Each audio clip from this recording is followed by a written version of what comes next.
With regard to transitional justice, I'd like to link it to what we do at our organization, the Center for International Peace Operations, with its abbreviation ZIF,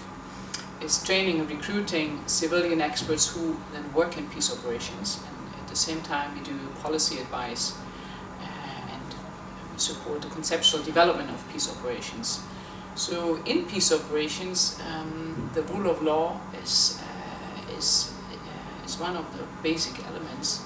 And if you look at the mandates of peace operations, whether they are implemented by the United Nations or the European Union, the Organization for Security and Cooperation in Europe, the African Union or others, you nearly find in all of these mandates, you find the rule of law. And well, as we know, peace operations work in contexts of post-conflict, or sometimes it's difficult to say whether it's conflict or post-conflict.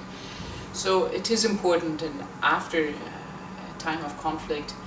to of course establish institutions that can take over all the rule of law processes in the country,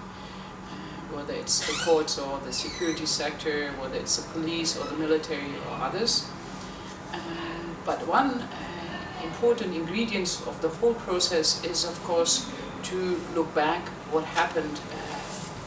during the conflict and what happened to people who suffered from the conflict. There's, of course, in every country there are different contexts. So how we address that, one of the approaches really is to support mechanisms of transitional justice. And what is important to us that there is no one size fits all for different countries, but of course depending on the root causes of a conflict, you have to see what kind of mechanisms could apply or could work in the context. So we believe that the experts working in the peace operation, or the ones working on the mandate, they should know that there's a variety of mechanisms for transitional justice, and of course they should find out what would be the best idea to implement in a certain country.